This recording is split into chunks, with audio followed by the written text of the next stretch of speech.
শরীফ ওসমান হাদি একটা যুবক, মধ্যবিত্তের সন্তান, খুব বড় লোক মানুষ ছিল না, গরিবের সন্তান। তার বাবা মসজিদের ইমাম, আর একটা ইমামের ছেলে বাবার কাছ থেকে নৈতিকতার শিক্ষা পেয়ে গোটা বাংলাদেশটাকে হিলিয়ে দিল। গোটা দেশ আস্থার জন্য কাঁদতেছে।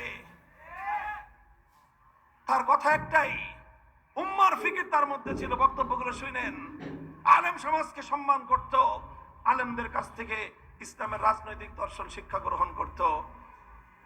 এটা আমাদের যুবকদের মধ্যে পরিবর্তন আসতে শুরু করেছে। আল্লাহ পাক রব্বুল আলামিন আমাদের এই ভাইয়ের শাহাদাতকে কবুল করেন। তার শাহাদাতকে উসিলা করে আল্লাহ নতুন প্রজন্মের মধ্যে আরেকটা বিপ্লবের চেতনা তৈরি করে দেন। জুলাই বিপ্লবের মাধ্যমে কাজ অর্ধেক আগাইছে, আরেকটা বিপ্লব দরকার। সেটা অর্ধেক কোনো বিপ্লব না, সেটা পূর্ণাঙ্গ ইসলামের বিপ্লব। ইনশাআল্লাহ সেই বিপ্লব যেদিন হবে, তারপরে ইনশাআল্লাহ সোনার মদিনার সুন্দর শান্তির সমাজ আমরা উপহার দিতে পারবো। সকলকে দাওয়াত, সবাই অতীতের ভুল থেকে আসেন। আমারও ভুল থাকতে পারে, আপনারও ভুল থাকতে পারে। সব ভুল পিছনে ফেলে দিয়ে আমরা আল্লাহর রজ্জুকে কেন্দ্র করে সবাই আল্লাহর রজ্জুকে ঐক্য মজবুত করে ধারণ করি।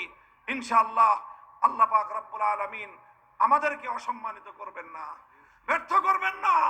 আল্লাহর সাহায্য আমাদের সাথে থাকবে। ইনশাআল্লাহ আমরা বিজয়ী হবই, আমরা বিজয়ী হবই, আমরা বিজয়ী হবই ইনশাআল্লাহ। আমিরুল মুমিনিন প্রেসিডেন্ট বাদশার মতো ক্ষমতার পদ নয়।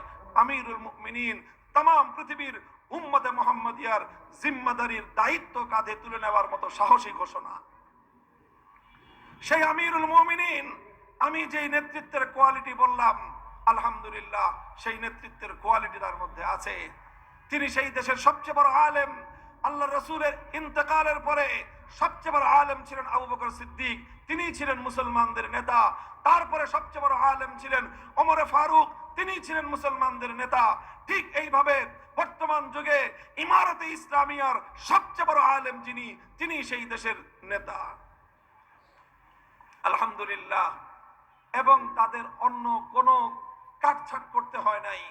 তারা পিওর ইসলামকে ধারণ করেছেন। মন্ত্রী পরিষদ গঠন করেছেন 30 জনের, 28 জনই মাদ্রাসার মোল্লা। 28 জন মাদ্রাসার মোল্লা, সব আমাদের মতো কওমি মাদ্রাসায় পড়ছে, দেওবন্দি মাদ্রাসায় পড়ছে। অনেকে মনে করেন এই দেওবন্দি হুজুররা খালি মিলাদ পরে দাওয়াত খায়। তা আপনারা খালি দাওয়াত খাওয়ান আর মিলাদ পড়ান, তা আমরা করবো কি? আপনারা তো আমাদেরকে নেতৃত্বের উপযুক্ত মনে করেন না। আমাদের যে চোর বাটপাররাই আপনার কাছে নেতৃত্বের উপযুক্ত বেশি মনে হয়। দোষটা দেন আমাদেরকে যে হুজুররা খালি মিলাদ পড়ায় আর দাওয়াত খায় আর বিয়া পড়ায় বিয়া খসায়। তো আমাদের দোষটা কি? আমরা তো বারবার বলতেছি নেতৃত্বের দায়িত্ব আমাদের হাতে তুলে নিয়ে দিয়ে দেখেন।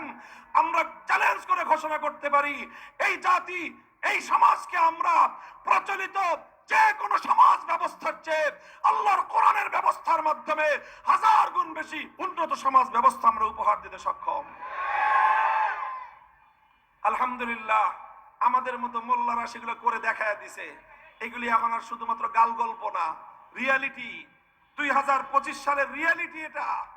2021 সালের 15ই আগস্ট তারা ক্ষমতা হাতে নিয়েছিল, আর এখন চলতেছে 2025 সালের ডিসেম্বর মাস। কয় বছর হয়েছে? 4.5 বছর। 4.5 বছর। এই 4.5 বছরে মোল্লারা যা করেছে সারা দুনিয়ার সুটেড কুটেড বুটেডরা মিলে তা পারে নাই করতে। দুনিয়ার শুধু মুসলিম রাষ্ট্র নয়, পৃথিবীর অন্য কোন অমুসলিম রাষ্ট্র বিগত 4.5 বছরে দুনিয়ার কোন দিক থেকেই তাদের মতো উন্নতি সাধন করতে পারে নাই। তারা অর্থনৈতিকভাবে যে উন্নতি সাধন করেছে, 2021 সালে যখন তারা ক্ষমতা নেয় তখন তাদের দেশে $1 দাম ছিল তাদের দেশি মুদ্রায় 130 টাকা। টাকা বলে না, তাদের দেশের মুদ্রার নাম অন্যটা। 130 টাকা ছিল তাদের $1 দাম।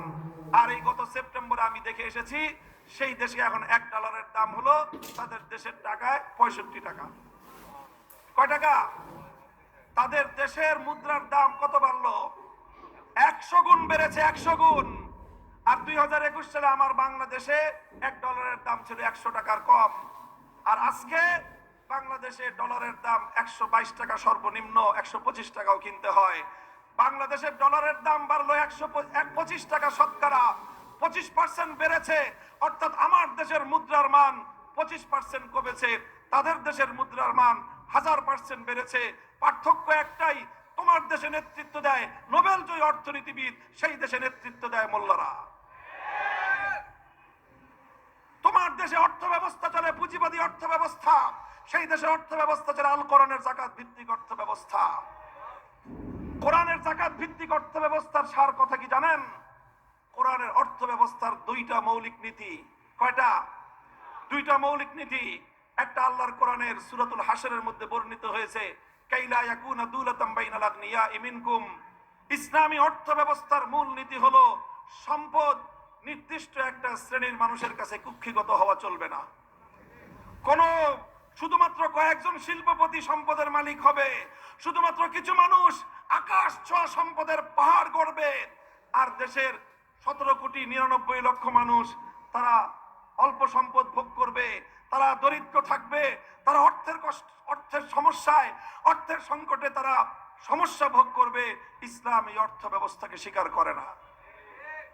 ইসলাম বলে যেই সমাজে দরিদ্র থাকবে সেই সমাজে ধনীর সম্পদ থেকে দরিদ্রের প্রত্যেকটা প্রয়োজন পূরণ করা রাষ্ট্রের দায়িত্ব।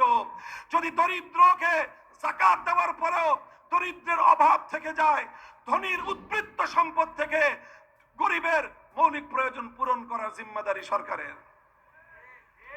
আমরা খালি মুখস্থ করে নিয়েছি যাকাত 2.5% দিলেই হয়ে যায়। হ্যাঁ, 2.5% দিলে হয়ে যায়। কখন? যখন 2.5% দিয়ে রাষ্ট্রের সকল দরিদ্রের মৌলিক প্রয়োজন পূরণ হবে। আজও আমার দেশে বহু দরিদ্র মানুষ এমন আছে যাদের ঘরে শিশুর জন্য প্রয়োজনীয় খাদ্য সরবরাহ করবার ব্যবস্থা পাবার নাই। বহু সন্তান এমন আছে মুমূর্ষ প্রায় মা হাসপাতালের বিছানায় মৃত্যুর সঙ্গে পাঞ্জা লড়ে, ঘরের বিছানায় শুয়ে শুয়ে ধুকে ধুকে মা মৃত্যুর কোলে ঢলে পড়ে, সেই মাকে প্রয়োজনীয় চিকিৎসা ব্যবস্থাটুকু করবার সামর্থ্য সন্তানের নাই। বলেন আছে না নাই? নিজের সন্তানের স্বাদ আহ্লাদ গুলো পূরণ করতে পারে না। এই সমাজে অসংখ্য মানুষ এখনো এমন আছে। আবার অসংখ্য মানুষ এমনও আছে সংসারে মানুষ হলো 3 জন, গাড়ি হলো 4টা। বলেন নাই? তো যেই সমাজে 3 জনের জন্য 4 গাড়ি, আবার ওই সমাজেই একজন মানুষ তার সদ্য প্রসূত সন্তানের মুখের খাবার তুলে দিতে পারবে না, তার বৃদ্ধ মায়ের চিকিৎসার ব্যবস্থা করতে পারবে না। ইসলাম বলে সেই সমাজ আগুন দিয়ে জ্বালিয়ে দাও। আলহামদুলিল্লাহ, মোল্লারা এই রকম সমাজের বৈষম্য দূর করতে সক্ষম। আমি দেখে এসেছি সেই সমাজে তাদের দেশের 25 লক্ষ মানুষ শহীদ হয়েছে। কত? আপনাদের মতো ভাওতাবাজির লাখ লাখ না। কি বলবো, দুঃখ কোন দিক থেকে কোন দিকে বলবো। 25 লক্ষ মানুষ 40 বছরে শাহাদাত বরণ করেছে। প্রত্যেকটা শহরে, প্রত্যেকটা প্রদেশে, সেই দেশে 33টা প্রদেশ, 33টা প্রদেশে 33টা এতিমখানা তারা কায়েম করেছে। চমৎকার এতিমখানা, অত্যাধুনিক বিল্ডিং, এতিমখানার মধ্যে সুইমিং পুল, সুন্দর পার্ক, এতিমদের জন্য সর্বোন্নত ব্যবস্থা। কোন সকল এতিম? এই যে 25 লক্ষ যারা শাহাদাত বরণ করেছে তাদের সকল এতিমদের দায়িত্ব মোল্লারা গ্রহণ করেছে।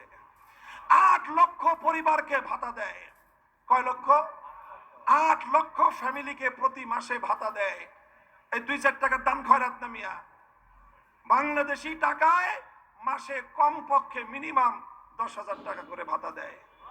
এবার হিসাব করে দেখেন, 8 লক্ষ পরিবারকে মাসে 10,000 টাকা করে দিতে হলে মাসে কত খরচ হয়, বছরে কত খরচ হয়। মোল্লারা সেই টাকা রাষ্ট্রের পক্ষ থেকে জনগণকে প্রতি মাসে দিয়ে থাকে। কোত্থেকে দেয়? দেয় ওই জায়গা থেকে যেখান থেকে আমরা দুর্নীতি করি, ওখান থেকে তারা জনগণকে দেয়। আল্লাহ পাক আমাদেরকে বুঝবার তৌফিক দান করেন। এই কথাগুলো এই জন্য বললাম, আমাদের এখানে মাহফিলে আসার আগেই আমাকে বলছেন, ওনারা ভয় পেতেছিলেন যে হুজুর তো আবার কি জানি না জানি কি রাজনীতির কথা কয়। Hi, looking for an